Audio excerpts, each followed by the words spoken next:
we rolling? We've always been rolling for the past 2 hours. Power Athlete Nation, welcome to another episode of the premier podcast in strength and conditioning. Who are you? I'm Tex, and I'm batting leadoff today for our intro. And I want to introduce my team of co-hosts. Esteemed or illustrious? Esteemed. I don't have an adjective off the top of my head. What the hell is an adjective? John Wellborn, 10-year NFL veteran, 100 career starts, 10 playoff appearances. Luke Summers, High school state champion. Stops right there. Awesome. Guys, thanks for joining our show today. We got a fun one because we're getting into what's happening on Fieldstrong. Yeah. What's the deal with Fieldstrong? Some Fieldstrong. That's right, ladies and gentlemen. Another episode of the Crew series here. The hotline is open, McQuoken. Do you know the number off the top of your head? Ooh, pop quiz. 929-464. Yeah. 464. Zero. That's 929-464. Zero. Zero. That's right. Well, should we get right into it, or is there anything we want to talk about with Eddie Van Halen and how he would arrange his... Oh, I thought we... I mean, we caught it. It was before the intro. Eddie Van Halen, rest in peace. Yeah, passed on. I never thought... Well, actually, no, he battled cancer before, but I always thought was sick for a while. Yeah, I always thought, well, he smoked a ton of cigarettes. He went to rehab. Did a lot more than that. Yeah, he did a lot of stuff. But I always imagined Sammy Hagar and David Lee Roth would have kicked the bucket before Eddie Van Halen. No, there's a rock star gene. I truly believe, like, the amount, if we look at freaking Keith Richards and Mick, and then Stevie Nicks, or Motley Crue's lead. Nikki Sixx and Tommy Lee. Oh, yeah. There's certainly a rock star gene. There's a Mickey Mantle gene. It's just you can do a copious amount of drugs, alcohol. Look at Ozzy. Sex, booze, and all that, and just live. Like decades of your life missing. Decades. Yes. Like Gone. Yeah. Generations. Multi-generations. Like Ozzy. That's Stephen King. bonkers. That is bonkers. Yeah. Anyway, so the Van Halen and why this is relevant. The fun fact that I picked up and experienced, like just had the flashback, is Eddie Van Halen on the records that the Van Halen put out, he would own the right speaker. So at concerts, only he was piped into the right side of the stage. In your car, Eddie Van Halen's lead guitar only piped in to the right side of your speaker. What was the reasoning and for then that? the rest to just art. A music savant. So then you would hear and appreciate this guitar, and it would hear it differently. And then on the opposite side, the rest of the band. Me personally, I'm a Sammy Hagar, a Van Hagar fan versus the Van Halen at the beginning. That's just who I'm attuned to. But just a fun fact, and then I heard that when people were talking about Hagar, just because he passed away, and then experienced that in high school. I couldn't remember whose car it was, but just that experience of only part of the song coming Were through. you guys driving around listening to Adam Sandler's "It's a piece of shit car"? I got a piece There's a of high shit probability. car. God, that's Man, one of my favorites. Oh yeah, those CDs were in our rotation. Oh man, yeah. Right. But Genius. that's not what we're talking about today. No. Or, well, it can be. We can do whatever we want. Screw episode. We're not beholden to some guest. But we do have some potentially amazing questions on the hotline. Let me dial in just for a second. Okay, boys. let's see if we get something good. Oh, here's one. Random selection. Let's see what this one has to say. Totally random, guys. Hey guys, Block 1 Couch, Don Ricci here, calling from Charlottesville, Virginia. The weather here is a beautiful, rainy, dreary day. How's the weather back in Austin? Haven't heard in a while. So that's the question. Thanks for calling, Don. It is cold. We're now into the winter season. Yeah, we're in the 40s and 50s. And wet, cold and wet, which isn't that bad. I'm pretty excited. My sod is responding well. But spoiler alert, folks, that's not what it's all about. Here's the rest of the question. But the reason why I'm calling is because I'm seeing a lot of chatter recently on the Fieldstrong feed, and it's getting me excited and giddy as a schoolgirl. There's only one season that's better than wedding season, and that's PAMP season. And I can't wait to get rocking and rolling. So I was hoping you guys could do a deep dive into the background of it, the reason behind it, and also maybe some insight into those for those athletes that may have some equipment limitations, because there's a lot of stuff in there. I love it. Keep at it, guys, and enjoy listening to the premier podcast in strength and conditioning. Bye. Bye. Thanks, Don. God, Don, what a voice of an angel. How many EPS texts do you think we tried to get going? And Callie would text us. It's Instead of not funny. She'd be like, seriously, guys, this is like, it's bad. What you're doing is bad. It's bad for everybody. It's bad for me. It's bad for the podcast. And it's bad for you guys, and you don't even know. It wasn't that many, maybe 100. Yeah, it was only about 2 years. Oh, man. Well, Don, thanks for calling. Weather here is chilly. It is damp, but it's kind of a relief, in my personal opinion, because it was hot just a few weeks ago. For months. Well, it was kind of interesting. We had like a really interesting fall day.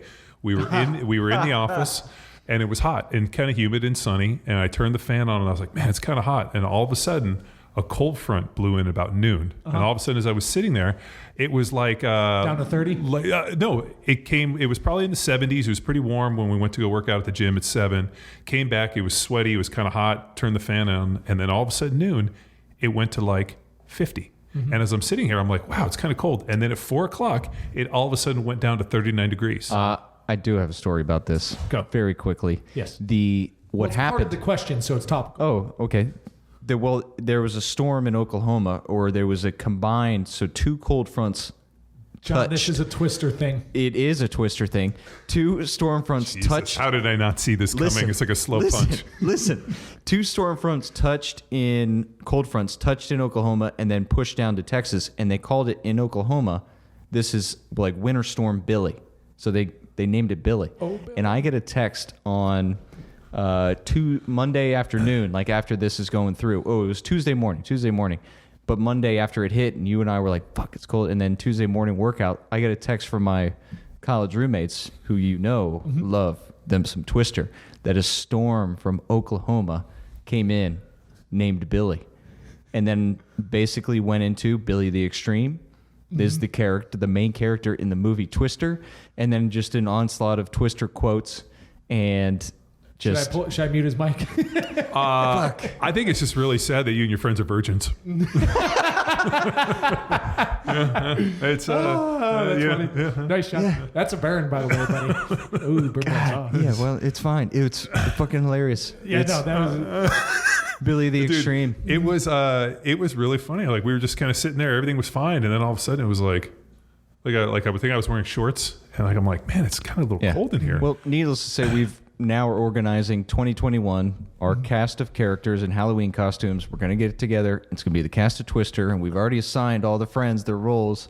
So this is going down as 2021 Halloween. Year of Twister. Oh, well, it's going to be on our Friday watch, and I'm going to force you Well, to so rewatch this movie 20 years in line later. with that, so it's 20 years. Our 1996. go-to, so we were talking a little bit about Halloween costumes for the kiddos, right? Which is like, I think at the age I'm at now, we're not talking about our costumes. Yeah. But when I was, you're in your 20s and you're hitting the bar scene, you're going to do something that's supposed to be edgy and poppy and like eye-grabbing. Our go-to is always IMDb 10 years prior and pick movies from 10 years great. ago to try to find people to dress as. Because every other asshole in the bar is going to be like Joker Current movie, from Batman. What's her name? Harley Quinn. Right, Oh, right. God damn so it. I everyone's going to remember do that. the current ones, but then you're going to roll in as like, which I'm not mad at, 20 years, you're rolling as Twister? Like, fantastic. 24.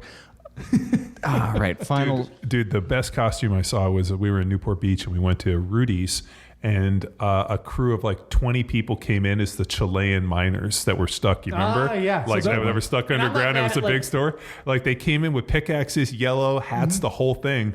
And they had names, and it was like Bruno, like all these like Spanish or whatever, like Latin names.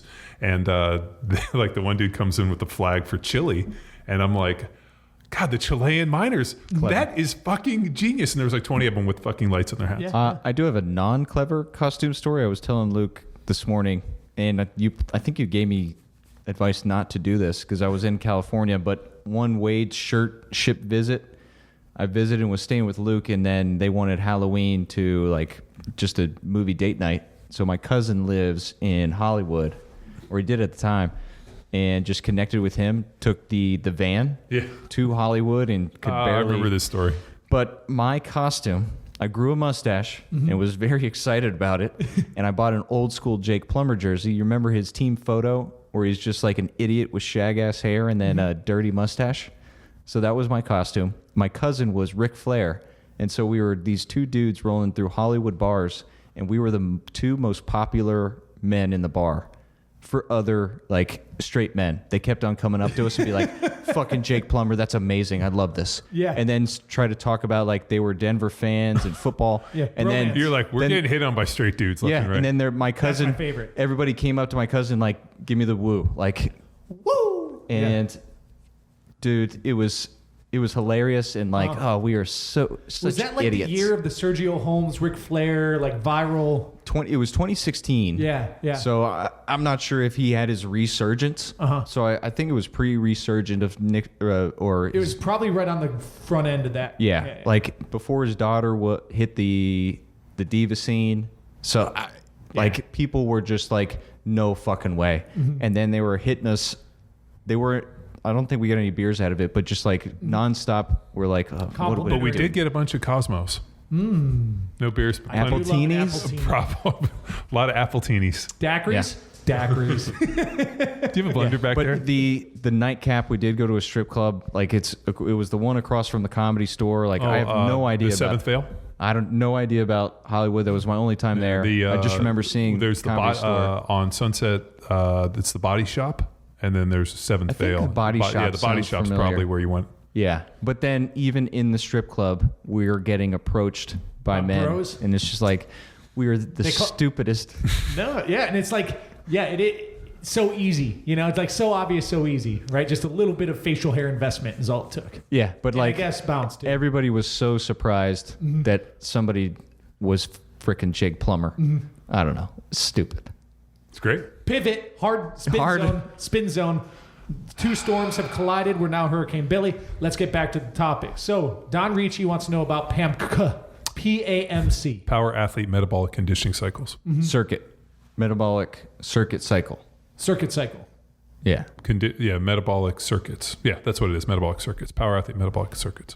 And Field Strong. Field And Strong, Field Strong. flagship training program available in our catalog of services at powerathletehq.com. Shameless plug. Follow our programming. Follow it. And that was the original launched program, which is full service. The goal is unlocking athletic potential, developing a high level of athleticism. It's unlike any training program that we're aware of out there. And one of the training cycles, because it's a multi-year template, is the PAMC cycle, which we're getting into, right? Yeah. yes, So it's live right now. yeah, the history of it's pretty interesting. So 1996, I'm in college. Todd Rice comes in, and for winter conditioning, when we came back, he put us through something called the Nebraska circuits. Okay. And Boyd Epley came up with this deal, and they did a bunch of research and found out that you could put people through these metabolic conditioning circuits, and 3 sets of 10, short rest deal, and there was a huge androgen response, and especially for people that were coming off of, like, let's say a season ends, bowl game, detraining, that this was like the perfect spot to hit it so that it could be a cascading ramping effect early in the off season, build this big base for metabolic conditioning, and then being able to taper off into more advanced training. So I have the three primary purposes of why Boyd applied it so coming off of your off season and then spring training. So the primary reasons that he found were number one, greater testosterone release when using large muscle group exercises, examples squat and leg press with heavy resistance. Number two, greater serum growth hormone release when doing 3 sets of 10 as compared to 3 sets of 5. And number three, greater serum growth hormone release when utilizing a 1-minute rest Yep. compared to a 3-minute rest between sets So they actually In tested. trained athletes. for his football. Yeah, Football so guys. they used it in the football. So we did it at Cal, and it was awful. But like Was it as like written, or was it like a variation? Oh no, it was straight up as written. Yeah, cool. So we used a lot of machines, and so every off season since then. So the next year, off season winter conditioning came. We did the PMA, or we did the metabolic conditioning circuits, and it just became kind of a staple. So every year after the season ended, I would usually take the month of January off, and my first training session was always around Valentine's Day. It was like February 14th, February 15th. And I would always do some block of like kind of this metabolic conditioning circuits. When I trained with Rolf, we did as written, and then we added variations over the years. But there was always this like aerobic glycolytic conditioning block that allowed us to build upon it later. So when I started doing CrossFit football and I started programming it, we started in March. And all of a sudden we went from that like in-season, off-season kind of template. And as soon as the season was done, I realized, I was like, man, what should we do? Well, the thing is, I'll come up with the PMAC, and I launched it there. But what I did is I CrossFit footballized it. Mm-hmm. So there was a ton of machines like lat pull downs, and there was hamstring curls. Do you have it in front of you, and a Tex? lot of different I have stuff. both. I can read the original. Yeah. So this Yeah, is do that. Boyd's from Nebraska. This is the Husker Power Yep. circuit. Station 1, squat or leg press. Station 2, bench press or chest press. 3, lat pull down or chin assistance. 4, leg curl. 5, shoulder press. 6, low row. 7, leg extension. 8, tricep push down. 9, arm curl. So And the format, like, so the set rep scheme and Yeah. the rest, so finish up that. yeah, and so the other problem too is what we observed is that the first time, so we did it, I think it was so we did it 2 days a week. And then on the other days we did speed and you do plyo and we lifted and did all this. But the first time we did it as written. And then the second year we had a little more insight with Coach Rice where we started with like 2 sets and then we cascaded into 3 sets. And then we started kind of playing with it a little bit. And like also kind of ratchet weight up, right? Yeah, yeah. Like start a little lighter and ratchet up. so the problem everybody made on the very first one is everybody like, hey, I squat 500 pounds. Let me do 315 or 500 or 400. And then next thing you know, you get the first set done. You get the 60 seconds. You go to set 2, 5 reps in. You're like imploding. You start set 3 and you start throwing up. And the amount, like they had trash cans at every single station. And people were throwing up left and right because they just weren't conditioned for it. Now, the second time you went through it, it's kind of like CrossFit. You kind of understand it. Yeah, yeah. And you understand, like, I'm going to sandbag a little bit. And then what we did is we kind of did a linear progression, a kind of a progressive overload with it. So using it in CrossFit football and then obviously in Field Strong, I've learned a ton from not only doing it myself, in college, also doing it in the NFL, and then I still try to do it every year. I don't think I did it. No, I did it last year. Yeah, mixed up the movements a little bit. Yeah, no, I always test a different variation, so we always do it, and it's always in the season's finishing up. It gets cold. PMAC is going to build the base that allows us to progress for the rest of the year. But there's always a lot of sprint, a lot of lifting, and a lot of plyometric stuff because if similar to what we were talking about, earlier on the podcast, if you just do nothing but metabolic conditioning, if you do nothing but glycolytic work and you don't start playing in those upper registers, then you're not really getting the type of max motor unit recruitment that you need. So Tex, go give us the detailed session in terms of like sets, reps, and rest intervals. Okay. For the Nebraska, what was it? Nebraska muscle? Husker Power. Husker Power. So it's how Epley split it was upper lower. So the first part upper and then down you get to the lower portion, but it was essentially It's opposing muscles. opposing. Then you have 1 minute to hit your sets of 10, and then it was a 2-minute rest between before you have to start the next set. Then John, do we get into John's layout? Yeah. So, but how would he? Do we know how he would lay that out throughout the week or throughout the cycle? Yeah, it was done. It was a Tuesdays and Thursdays, and then they would do, or what we did is it was always on Tuesdays and Thursdays. Monday and Friday were like strength and plyometrics, and then Wednesday was like a big sprint day. Would Monday and Friday be full body jump? Yeah, it was snatch, clean, and jerk. It was front squats. We lifted. It was a ton of plyometrics. We did a lot of box jumps, a lot of broad jumps, and a lot of like just kind of like plyometric speed low rep, workouts. high. Like high quality stuff. And then Wednesday was just a straight up sprint day. So we would go out and A skips, B skips, all this stuff, and it was just basically a ton of. We didn't do any overspeed, but it was a ton of technique work for the sprint. So if somebody, let's say, listening is like, I want to do this. So you're saying Monday come in, do some dynamic pulling and some plyos, Yeah. right? Tuesday you're coming in, you're going to follow what we had just talked about in terms of, you're going to have to.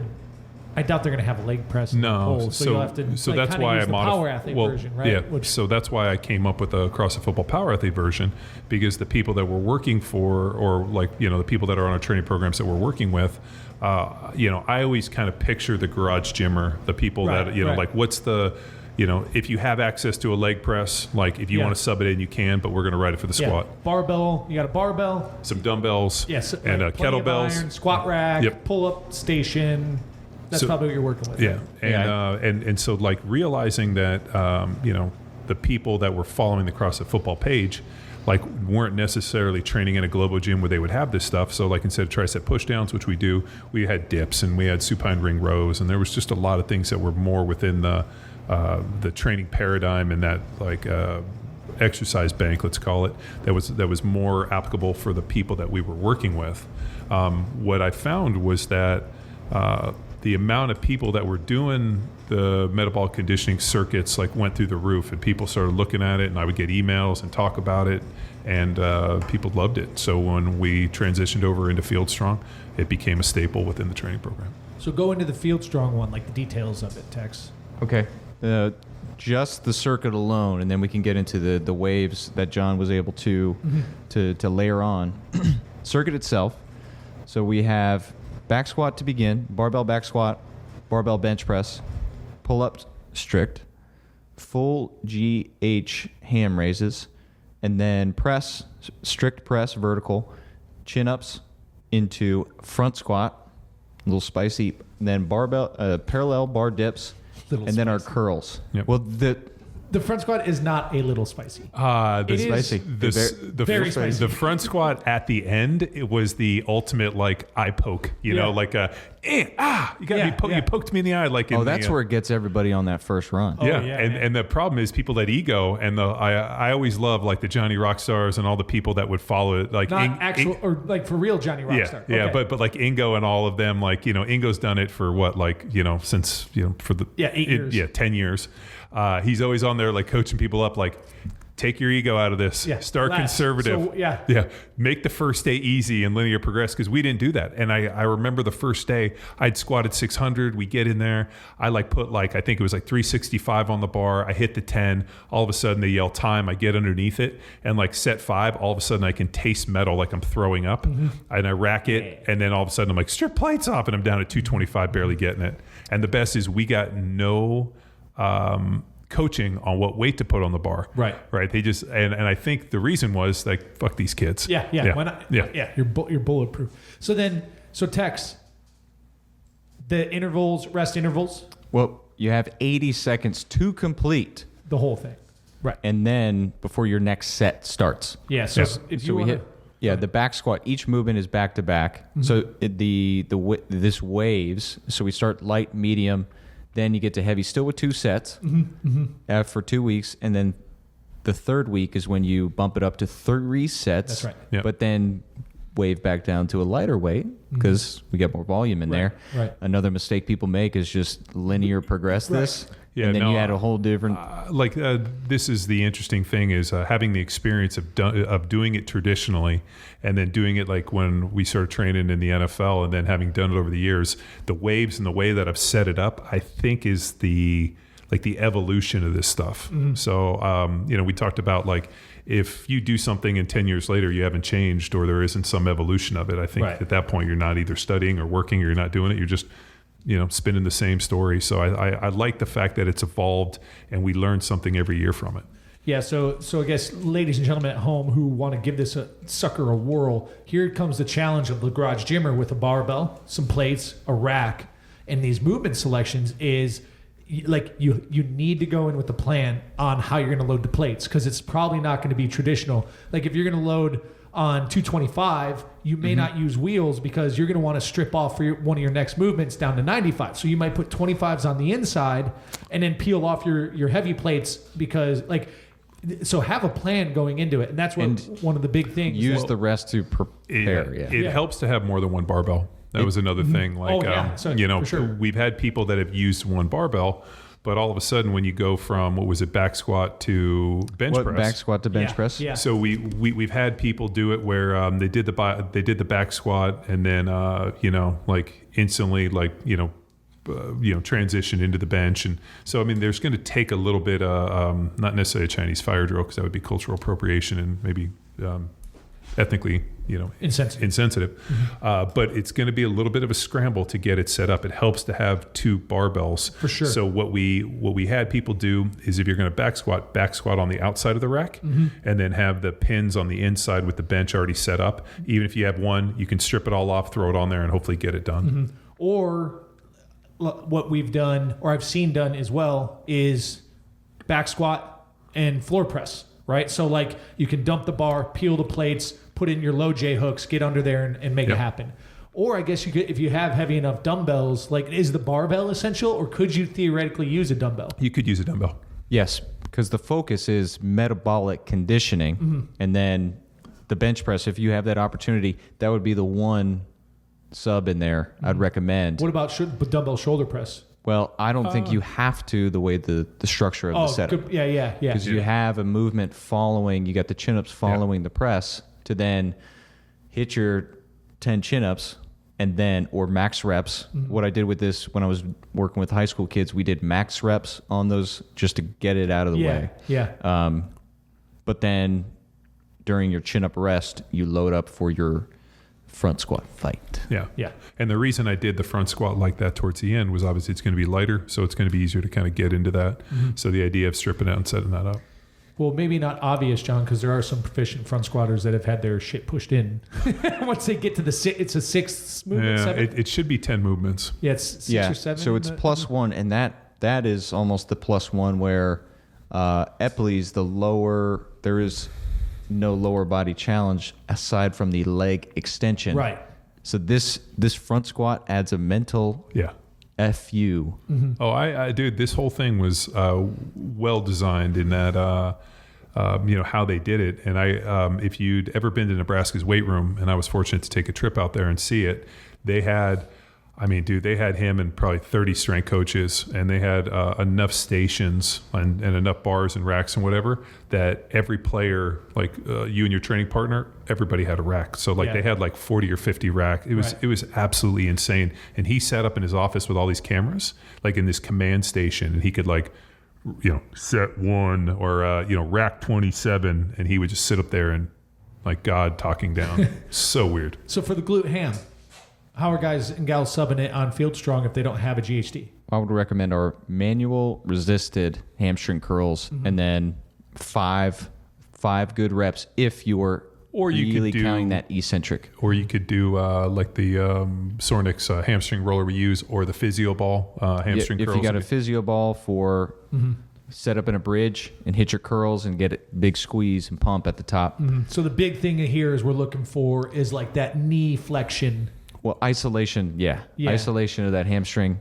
It's pretty interesting when you look at the hamstring training. Obviously there's straight leg and bent, which is kind of different than really any other muscle. Yep. Biarticular. Yeah. I believe So, that's what it's called. the idea, like I pulled RDLs today and finished up with some hamstring curls, but it's, I actually read a really interesting piece of research that there was greater activation in a seated hamstring curl than there was in a laying hamstring curl. And how are you supposed to show your butt off to everybody else at the gym? Your home gym? Your wife? Instagram. That's how you do it for Instagram. Well, you set it low. What do they call fans only? Fans only? Yeah. What's that called? OnlyFans? I don't know. What's it your called account? Yeah, what's your account?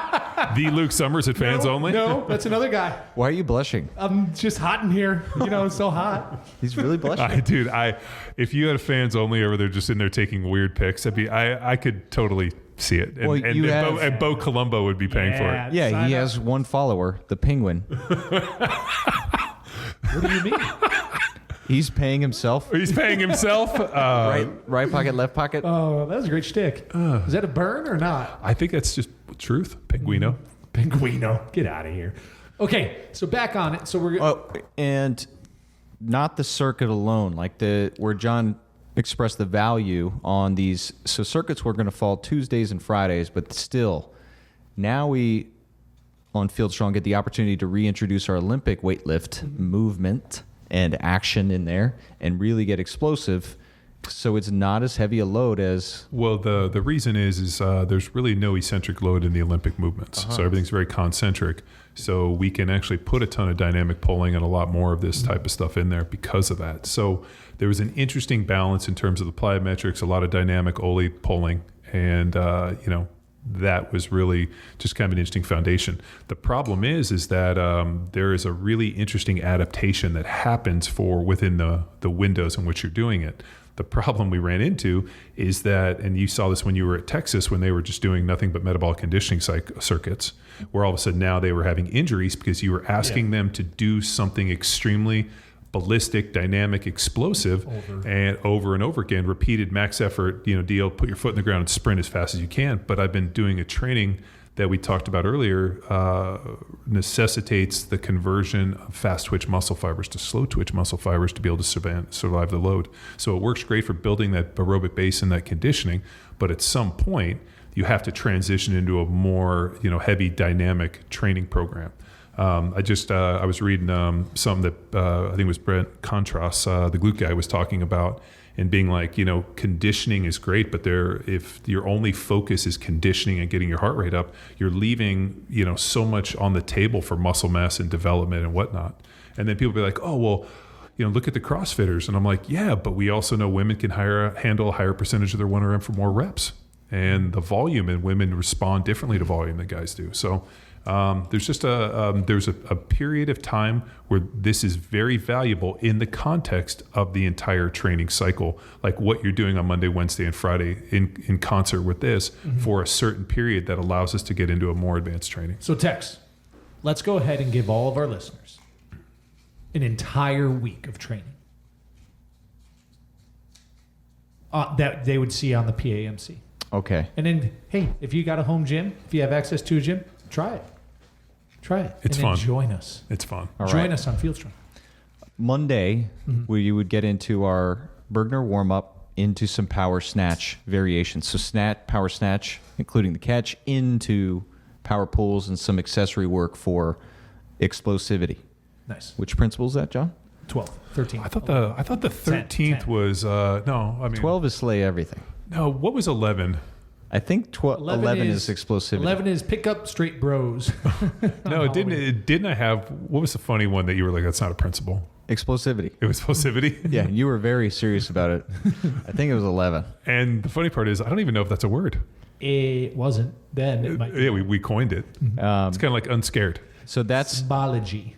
your Monday. Technical, very skill and power. Then into our Tuesday would be a day one of the metabolic conditioning. And we have 2 weeks of 2 sets of our 10 movements.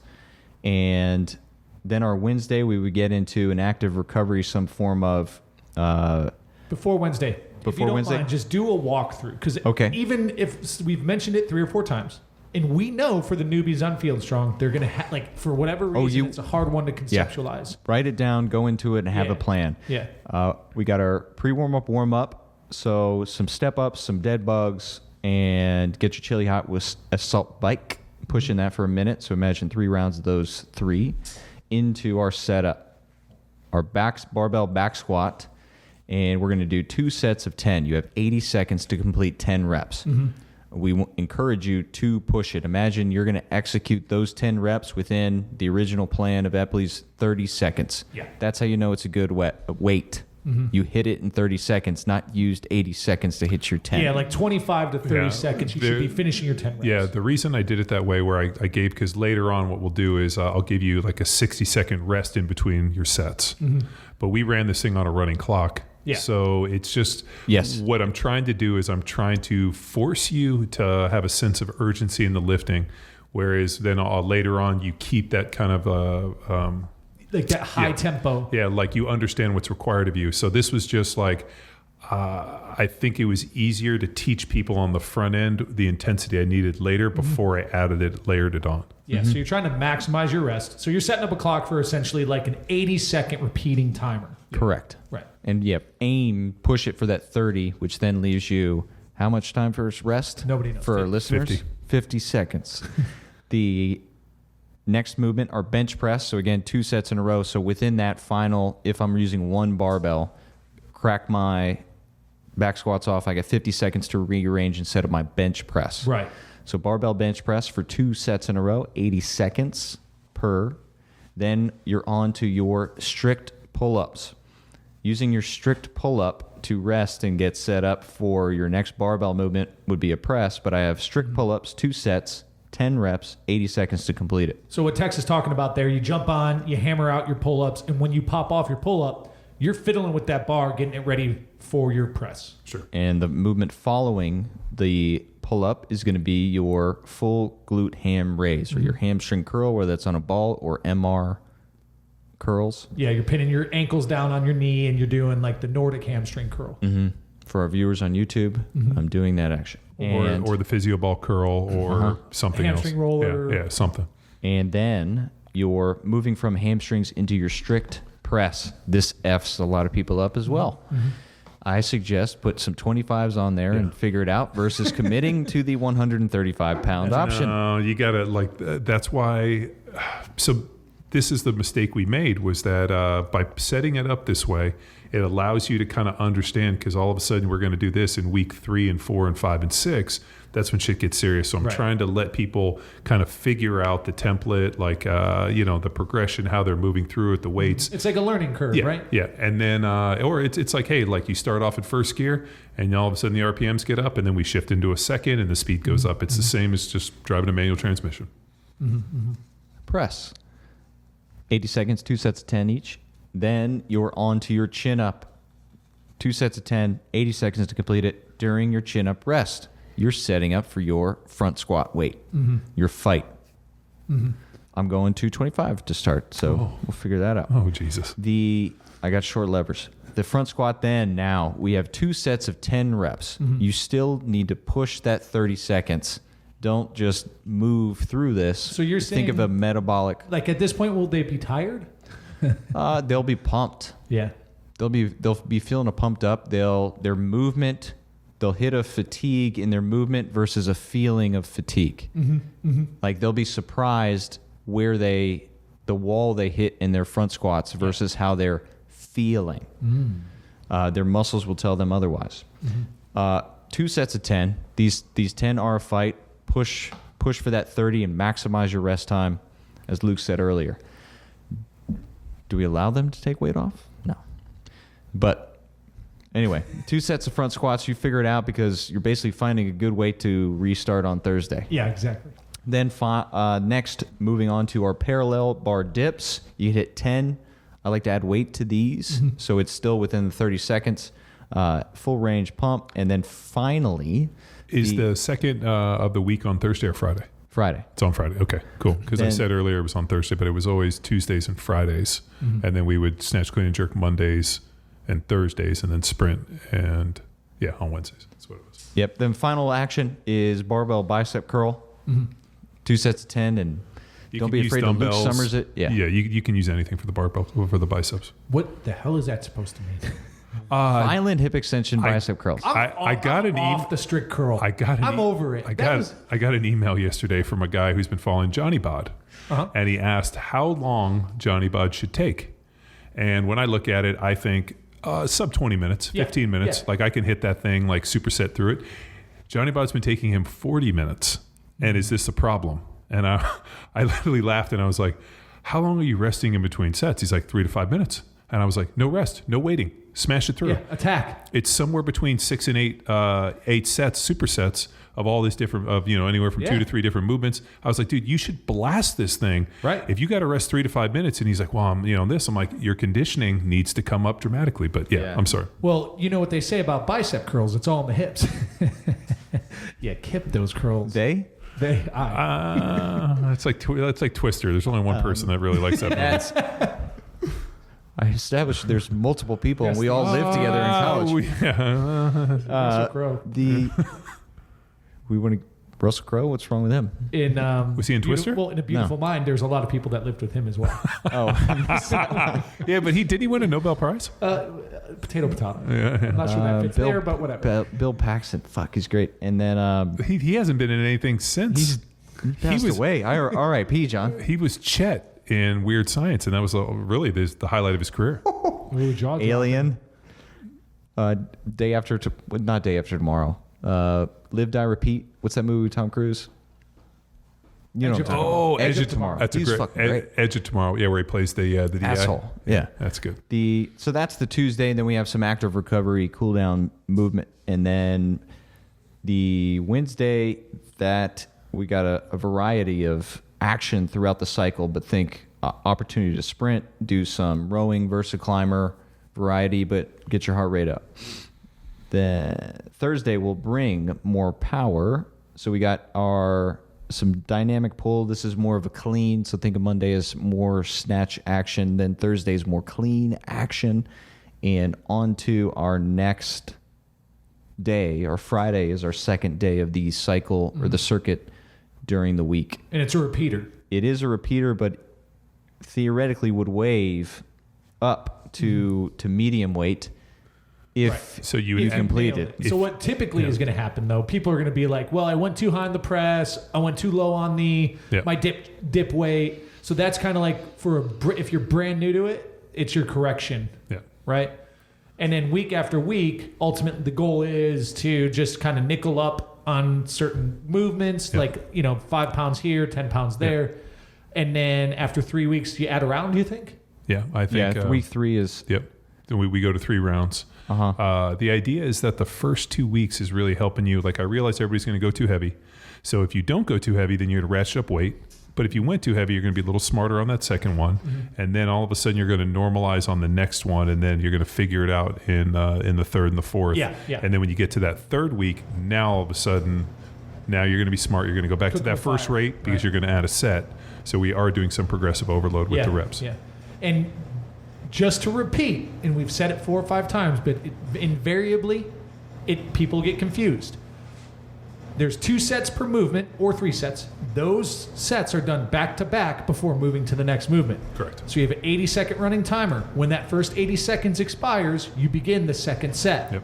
And then when that 80 seconds expires, if you have 3 rounds, you move to the third set. If it's only 2 rounds, that is when you then move to the next movement. And you continue that cadence all the way through the 10 movements. And waves up from light to medium. Yeah. And that final week of the circuit, But heavy. but we've built to that. We've Right, prepared them. correct. So the idea is that we've prepared you. That you should not be surprised. You should understand. Hey, here's how I'm moving through these movements. Here's the rotation. Here's how I'm dealing with all these problems. I know what weight I can handle. I know which one's pushing me outside of my comfort zone, and I need to push outside the comfort zone. And you know where to go mentally. And if you're the CrossFit mindset, you want constantly varied and all that stuff, you're going to have to just kind of acquiesce because it's important to get the high neural demand of the heavy pulls on Monday and Thursday. And Thursday is going to be a little less demanding because it's a slightly simpler movement, the clean over the snatch. But I mean, as the week's going on, you're digging yourself into it. And then what about Saturday, Tex? Saturday, Sunday? Is that when you do like your double Murphs or what? No, well, SPP, if we are using this as a tool, and I did connect a dude, D3 Laxer, that's using this because they got an extra year of eligibility because of last season. He didn't know he was going to use it, and he just said screw it. So he's rolling in through using this, like perfect lineup for him. So Saturday it is SPP, but then we have other options for people. So check it out. SPP is your sports specific physical preparedness, Yeah, sport, If you're a BJJ, specific physical preparedness. yeah, if you're a BJJ guy, go roll on that day versus during the week. But then What other about a Gen Popper? right, and then other Flag football, primal pickup game, Thanksgiving. No, different primal complexes, different planes of motions. So heavy, awkward, moving through space. You'll find just creative opportunities there on the Saturdays. So fun training. I mean, nothing more than 60 minutes on those Saturdays because we know the juice, the action is the juice on Tuesdays and Fridays. It's a Heat reference. I got it. The juice is worth the squeeze. No, the action is the juice, John. Oh, sorry. That's Tom Sizemore when they're being. When he tries to outact De Niro. Yeah. Oh, yeah. so bad. Sizemore So good. was so bad. No. Well, My favorite was when they bring in the guy and he's like, Wingro.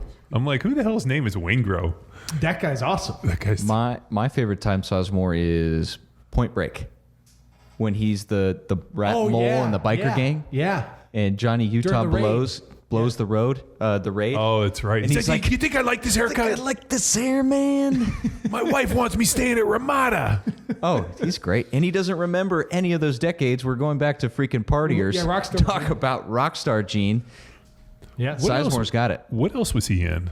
Saving Private Ryan? Saving Private Ryan. That's right. another that's one right, where that's he's right. like, barely remember. Don't remember anything. Like, contain Sizemore. We're making a brilliant film here. Okay, so that, I mean, man, and you would recommend, what's the longest someone could run the PAMC? What do you mean? Like run it? How Like, many weeks concurrent? Like I would recommend following the 6 weeks, and then at that point we're going to get into some more density type work. The problem is man, like the idea of like, why are you building this conditioning based? It has to be able to progress into something a little bit more heavier, more density. Mm-hmm. So if we just ran this, we would have a detraining effect, and we would You just see have this this big, like, detraining curve, right? Yeah, so like it's one of those things where you have to hit the right training program at the right time. So we hit the PMAC and then you roll right into the next piece, and it usually works seamlessly. If you just followed PMAC every day for the next year, you would have a severe detraining effect, and you would make it the type of progress that it is, and you would lose like the neural adaptation and the the increased hormone profile. All of that comes from the stimulus because it's different, and we're hitting Right. it in a different way. As soon as you accommodate, Yep. no bueno. Well, there you have it, folks. You literally have everything you need to run the PAMC. But that sounds lame. Join us on Field Strong. It's really the most logical thing you You can do. join the rest of the community. You can put your get coaching. Yeah. Like, I don't know what, or you could just write this down on your notepad and just hit a repeater on your gym and have it'll work. Yeah, and but- you can thank us later. But there's a lot of like feedback tricks, like information and how it's laid out. There's the feeds and the coaching and the community pieces. So I mean, you can listen to this, and I'm sure you could get on paper. Sure. But to really, What if we like put together just a week for people and put it in the show notes? Want to do that? Would Yeah, you be all right we with that? have a blog. Well, yeah, we have a blog and we have a 2-week risk-free trial. Oh, or yeah, just come on for free. Yeah, I don't- yeah. For 2 The weeks. blog compares and contrasts the Nebraska Power to Okay. the current phase. Yeah. And then, so you'll see that, but we recommend you join the community. You get the coaching, get the action, you get the juice. Was the with the 2-week risk-free was trial. the year? Because I'm pretty sure that the circuit's got to be 35, 40 years old. So the interesting thing is, I ran it back in 96. So like think about how long ago I ran it. It was already kind of old at that point. So like now I've done it all these years and evolved it, which I think is kind of neat that we've had huge amounts of people do it. And I think with strength coaches and a lot of this stuff, they kind of put it up on the altar and they don't adjust it because, well, that's the way Bowie Depley did it. Correct. So whereas I look at that and think, well, shit, if we're not constantly evolving Right. and finding a better way, we're fucking, evolve or die. Evolve or die, ladies and gentlemen. Husker Power Husker Power. athlete. Athlete. Metabolic. How about just power athlete? Power. But that's the evolution Power of athlete. strength Power? and conditioning. So, ladies and gentlemen, check out the show notes because we're going to have links to those articles in there as well. We will. Yeah. And I guess if you're the type of guy or gal that wants to get jacked, ripped, shredded, lean, and, mean, I'd do it. But if, let's say, you're just the type of guy or gal who just wants to be doughy and pudgy and useless and, a window licker, then you're right. You probably should just keep doing your whatever you're doing, right? That's what you do, right? Window licker? Window licker. Yeah, You've never heard that? do. I've used that one all the time. The only other person I've heard use that window licker is my brother Ed. Well, you know why that's relevant is I've caught my daughter licking windows. You're like, dear Lord, I've got a window licker. What a terrific show. Cutscene, end it. The hotline's open, 929-464-4640. 92, and the weird thing is she was doing it because Mommy was doing it. 929 ing. 0. That's right, ladies and gentlemen. Call us up, leave us a message. Thanks for listening. Now it's time for you to empower your performance. Head to powerathletehq.com/training to choose from a number of programs to meet your specific performance goals. And if you like to break a mental sweat too, visit academy.powerathletehq.com and become a real stakeholder in you or your athlete's success. Until next time, bye!